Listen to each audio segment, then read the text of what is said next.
Students, आज हम discuss करेंगे क्लास 8 चैप्टर 3 हिस्ट्री। आज का हमारा टॉपिक है स्टूडेंट्स द रोटवारी सिस्टम। आइए स्टार्ट करते हैं। The establishment of British rule in south and south western India brought new problems of land settlement. जैसे जैसे ब्रिटिश रूल का एस्टैब्लिशमेंट होता गया साउथ में, साउथ वेस्टर्न इंडिया के पार्ट में, तो नई नई प्रॉब्लम्स अराइज होती रही लैंड सेटलमेंट को लेकर। The official believe that in these regions there were no zamindar with large states with whom settlement of land revenue could be made. और ऑफिशियल्स को ये बिलीव किया गया कि मतलब उन्होंने ये माना कि ये ऐसे रीज़न है जहाँ पर कोई भी ज़मींदार नहीं है जिसके पास बड़ी बड़ी ज़मीनें हों और वो सेटलमेंट कर सके, लैंड रेवेन्यू को दे सके। तो and the introduction of zamindari system would upset the existing state of affair. और जो इंट्रोडक्शन किया था जमींदारी सिस्टम का वो भी बहुत तरीके से, मतलब एक तरीके से बोल सकते हैं बहुत अपसेट हो गया था उस समय। And many Madras officials led by Reed and Munro recommended that settlement should be made directly with the actual cultivators। और बहुत सारे ऑफिशियल्स जो थे, जैसे नाम भी बताया गया, रीड थे और मुनरो, ये सिस्टम थे, इन्होंने सेटलमेंट मतलब इनको क्या लगा कि अब हमें क्या करना चाहिए, डायरेक्टली किससे डील करना चाहिए, कल्टीवेटर से डील करना चाहिए। तो they also pointed that under the permanent settlement the company was a financial loser as it had to share the revenue with the zamindars and could not claim a share of the growing income from land। अब ये point out किया गया कि जो permanent settlement system चलाया गया था तो उसमें कंपनी को बहुत ज़्यादा फाइनेंशियल लॉस हुआ, क्योंकि जो भी शेयर होता था रेवेन्यू को वो क्या किया जाता था, ज़मींदार को भी दिया जाता था, और जो क्लेम होता था शेयर का वो क्या करते थे, मतलब लैंड की जो वो इतना ज़्यादा शेयर मतलब कुड नॉट, वो क्लेम भी नहीं कर सकते थे उसके लिए। तो more over cultivator was left at the mercy of the जमींदार। अब बेचारे जो कल्टिवेटर है वो तो बिल्कुल मर्सी का मतलब इन्हीं के अंडर दब के रह जाते थे, जमींदार के अंदर ही। Who could operate him at will, और वो जो जैसे चाहे वैसे उनको नचाता रहता था।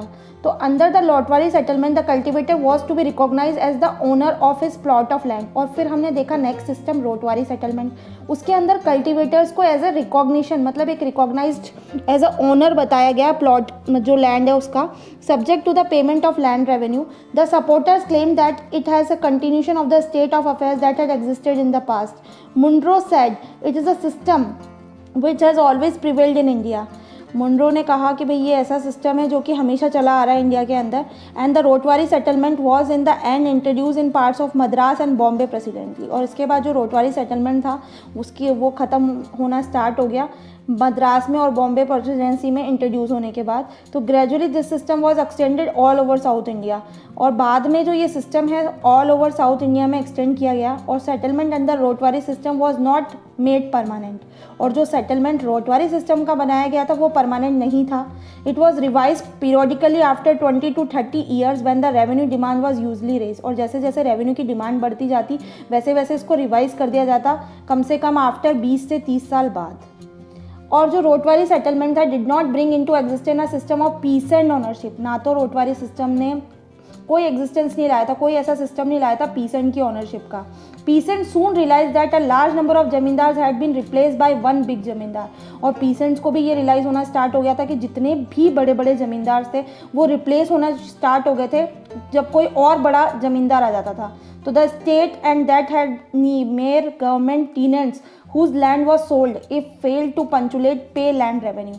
और जो लैंड रेवेन्यू नहीं चुका पाता था उसका लैंड क्या कर दिया जाता था, उसका लैंड बेच दिया जाता था। इसके बाद हम देखेंगे नेक्स्ट टॉपिक हमारा students effects of these systems. अब ये जो सिस्टम्स लाए गए थे, हमने 3 सिस्टम पढ़े, परमानेंट सेटलमेंट, महलवारी सेटलमेंट और रोटवारी सेटलमेंट।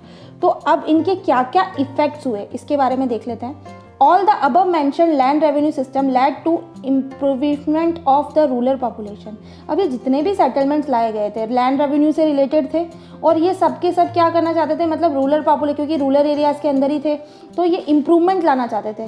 तो एवरीबडी एक्सप्लॉइटेड द पीसेंट। लेकिन कुल मिला के हमने क्या देखा, जितने भी सेटलमेंट हमने पढ़े ओवरऑल किसको एक्सप्लॉइट किया जाता था, अल्टीमेटली पीसेंट्स को एक्सप्लॉइट किया जाता था। And there were frequent agrarian riots. The position of landlords were reduce to been mere rent collectors. और जो पोजीशन देखी गई लैंडलॉर्ड्स की वो भी रिड्यूस होकर क्या रह गई, सिर्फ ऐसी रह गई कि वो रेंट ही कलेक्ट करने में रह गए। Nothing was to done to improve it. कुछ भी नहीं किया जाता कि एग्रीकल्चर क्या कर सके, वो इम्प्रूव कर सके। Failure of rent brought about famines. एक तो रेन फेलियर की वजह से भी वहाँ पर क्या सिचुएशन देखी गई, फेमाइन की सिचुएशन देखी गई, अकाल बोलते हैं जिसको। The worst famine was the Bengal famine of 1943। Worst famine जब उस समय आया था वो आया था 1943 के अंदर, बंगाल फेमाइन।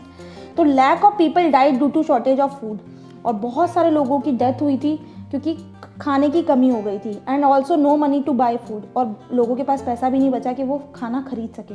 तो both the zamindari and ryotwari system created a new kind of private property.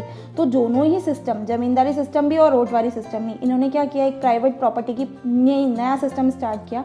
Earlier people paid tax in kind, पहले लोग क्या करते थे, टैक्स देते थे इन काइंड।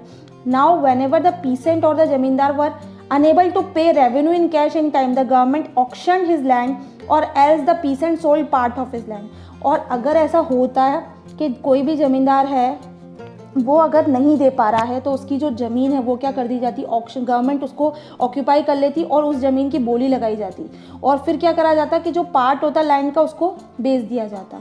और in this way land become saleable and transferable. और ये एक तरीका था जिससे कि लैंड क्या हो जाता, एक तो सेलेबल हो जाता, दूसरे को बेच दिया जाता, और ट्रांसफरेबल हो जाता। तो जो revenue system encourage competition and individualism, हम बोल सकते हैं रेवेन्यू सिस्टम ने इंकरेज तो किया क्योंकि कॉम्पिटिशन भी बढ़ा, लोगों के अंदर इंडिविजुअलिज्म की भावना भी जागृत हुई, but people started producing for the market instead of फुलिंग the needs of village population. लेकिन लोगों ने क्या करना स्टार्ट किया, जो प्रोडक्शन करना स्टार्ट किया वो मार्केट के लिए करना स्टार्ट किया। इनफैक्ट विलेज की पॉपुलेशन की डिमांड को उन्होंने ज़्यादा प्रायोरिटी पे नहीं रखा, बल्कि उन्होंने ये प्रायोरिटी पे रखा कि मार्केट की नीड्स पूरी होनी चाहिए। ओके स्टूडेंट्स, तो इस वीडियो में इतना ही, इसके आगे हम नेक्स्ट वीडियो में डिस्कस करेंगे। अगर आपको ये वीडियो पसंद आती है तो वीडियो को लाइक करें, शेयर करें, और चैनल पर नए हैं तो चैनल को सब्सक्राइब करना ना भूलें। एंड मोस्ट इंपॉर्टेंट बात स्टूडेंट्स, अगर अभी तक भी आपने नोटिफिकेशन बेल आइकन को प्रेस नहीं किया है तो प्रेस कर दीजिए, ताकि मेरी अपकमिंग सारी वीडियोज़ की नोटिफिकेशन आपको मिलती रहे। जल्द मिलते हैं नई वीडियो के साथ। Thank you.